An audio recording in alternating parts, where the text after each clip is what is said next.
कभी कभी मैथ के समीकरण को देख के लगता है ना कि ये सब अजीब से चिन्ह और नंबर का क्या मतलब है, बस घूरते ही जा रहे हैं। खैर, आज इस चीज को बिल्कुल बदल देते हैं। हम लोग बीजगणित यानी अलजेब्रा के एक अहम हिस्से को इतने आसान तरीके से समझेंगे कि वो सच में समझ में आ जाए। तो ये देखिए, एक बहुपद यानी पॉलिनोमियल। अब इसको देखकर घबराने से पहले एक सेकंड के लिए अलजेब्रा के सारे नियम भूल जाइए। जरा सोचिए, अगर कहा जाए कि ये दरअसल लेगो ब्लॉक्स को जमाने का एक बहुत ही आसान, एक बहुत ही शानदार तरीका है। बस थोड़ी देर साथ बने रहिए। चलिए कल्पना करते हैं, इस पॉलिनोमियल का हर एक हिस्सा एक अलग तरह का लेगो ब्लॉक है।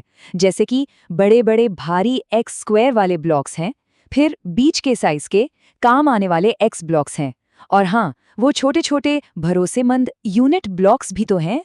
हर ब्लॉक की अपनी एक खास जगह है, अपना एक मकसद है।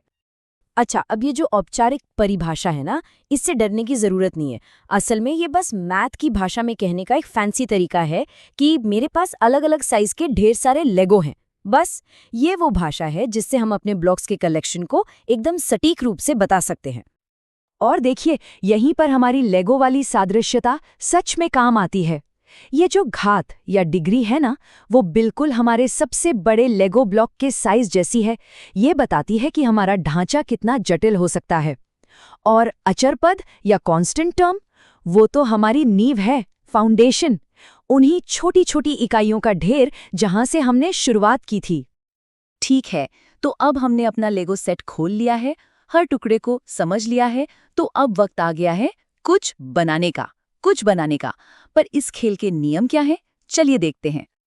देखिए, इन पॉलिनोमियल्स के साथ काम करने का पहला नियम बहुत सीधा सा है। आप सिर्फ उन्हीं ब्लॉक्स को एक साथ जोड़ सकते हैं जो बिल्कुल एक जैसे हों। मतलब वर्गों के साथ वर्ग और आयतों के साथ आयत। इनको आपस में मिलाया नहीं जा सकता। सिंपल। अब गुणा करना थोड़ा और दिलचस्प हो जाता है। सोच कर देखिए कि आप ब्लॉक्स के दो अलग अलग सेट लेते हैं और उनसे एक बड़े से आयत की भुजाएं बनाते हैं। तो गुणा का मतलब है उस पूरे आयत का कुल क्षेत्रफल निकालना। इसका मतलब ये हुआ कि एक तरफ के हर ब्लॉक को दूसरी तरफ के हर ब्लॉक से मिलना होगा, इंटरैक्ट करना होगा। ठीक है, तो बेसिक बातें तो समझ आ गई। अब समय है लेवल बढ़ाने का। हम लोग अब अपनी पहली पॉलिनोमियल सुपर पावर को अनलॉक करने वाले हैं। एक ऐसा शॉर्टकट जो हमारा ढेर सारा वक्त बचाएगा। सामान्य तरीके से इसे हल करने के लिए एक लंबी और काफी थका देने वाली विभाजन प्रक्रिया से गुजरना पड़ता। लेकिन क्या हो अगर कहा जाए कि एक ऐसा तरीका है जिससे इसका जवाब सिर्फ एक सरल सी गणना से कुछ ही सेकंडों में मिल सकता है? इस शॉर्टकट का नाम है शेषफल प्रमेय या रिमाइंडर थ्योरम। और ये बिल्कुल गेम चेंजर है। क्यों? क्योंकि ये हमें उस पूरी लंबी विभाजन प्रक्रिया को छोड़ने देता है। ये बिल्कुल वैसा है जैसे जवाब तक पहुंचने के लिए एक गुप्त दरवाजा ढूंढ लेना। और ये प्रमेय जो बताता है ना, वो थोड़ा हैरान करने वाला है। शेषफल खोजने के लिए बस भाजक से वो संख्या उठानी है, इस मामले में 2, उसको मुख्य पॉलिनोमियल में डालना है और बस जो परिणाम आएगा वही शेषफल है। इतना आसान। और ये लीजिए, जवाब हाजिर है। इतनी लंबी चौड़ी विभाजन की जगह सिर्फ 2 छोटे से जल्दी से होने वाले चरण। अपना नंबर पहचानें, उसे समीकरण में डालें और काम खत्म। ये बिल्कुल वैसा है जैसे एक लंबे घुमावदार रास्ते पर जाने की बजाय सीधे अपनी मंजिल पर टेलीपोर्ट हो जाना। लेकिन कहानी यहाँ और भी दिलचस्प हो जाती है। क्या होता है अगर हमारा शेषफल 0 आ जाए? ये सिर्फ एक संख्या नहीं है, ये एक इशारा है। ये हमें बताता है कि हमने पॉलिनोमियल की मास्टर चाबियों में से एक को ढूंढ लिया है। इसको ऐसे सोचिए, शेषफल प्रमेय हमें बताता है कि कोई चाबी ताले में फिट हो रही है या नहीं, थोड़ी आगे पीछे हो रही है या क्या। लेकिन गुणनखंड प्रमेय वो तब होता है जब चाबी बिल्कुल परफेक्ट फिट हो जाती है और ताला खुल जाता है। आइडिया वही है, लेकिन परिणाम बहुत बहुत ज्यादा शक्तिशाली है। सीधे सीधे शब्दों में, अगर एक संख्या को समीकरण में डाला और परिणाम 0 आ गया, तो समझ लीजिए कि इस पहेली का एक बहुत ही महत्वपूर्ण टुकड़ा मिल गया है। एक गुणनखंड मिल गया है और यही उस पूरे पॉलिनोमियल को तोड़ने की, उसको सुलझाने की चाबी है।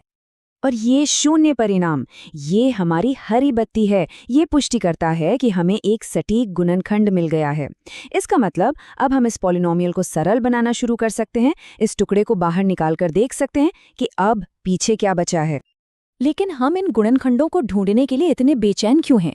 आखिर इनमें ऐसा क्या खास है? क्योंकि ये हमें असली खजाने तक ले जाते हैं, पॉलिनोमियल के शून्यक या जीरोज तक। ये वो मौलिक समाधान है जिनकी वजह से ये पूरी चीज काम करती है।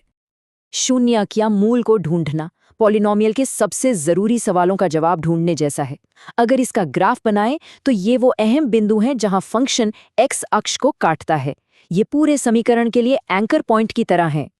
और यहाँ पर हमारे सारे उपकरण एक साथ काम आते हैं। हम गुणनखंडन प्रमेय का इस्तेमाल करते हैं अपना पहला सुराग, अपना पहला मूल ढूंढने के लिए। जैसे ही वो मिल जाता है, समस्या सरल हो जाती है। फिर हम इस प्रक्रिया को दोहराते हैं, इस रहस्य को टुकड़े टुकड़े करके सुलझाते जाते हैं जब तक सारे समाधान सामने ना आ जाएं। ठीक है, तो अब हमारा टूलकिट तैयार है, सारे औजार हमारे पास हैं। अब वक्त है फाइनल टेस्ट का। एक क्लासिक परीक्षा का सवाल जो हमने अब तक जो कुछ भी सीखा है उसे चुनौती देगा। देखिए, पहली नज़र में ये थोड़ा मुश्किल लग सकता है। एक अज्ञात चर है के, लेकिन एक गहरी सांस लीजिए। इसको बिना किसी परेशानी के हल करने का उपकरण पहले से ही हमारे पास है। और बस देखिए इसका जादू। गुणनखंड प्रमेय के एक सरल से अनुप्रयोग से हमने एक डरावने दिखने वाले बीजगणित के सवाल को एक बिल्कुल सीधी सरल समीकरण में बदल दिया है। इतनी शक्तिशाली है यह अवधारणा। अच्छा, अब इससे पहले कि आगे बढ़ाया जाए और समस्याओं को हल किया जाए, चलिए जल्दी से कुछ आम गलतियों पर नज़र डाल लेते हैं ताकि ये पक्का हो सके कि ये नए उपकरण हमेशा ठीक से काम करें। तो ये रही पूरी कहानी। हमने शुरुआत की थी लेगो ब्लॉकों के एक उलझे हुए ढेर से, और अब न केवल हर टुकड़े को समझा जा सकता है, बल्कि किसी भी पॉलिनोमियल संरचना को बनाने, तोड़ने और हल करने के लिए एक शक्तिशाली टूल किट भी है। तो अब सवाल ये है, इस टूल किट से आप क्या हल करने वाले हैं?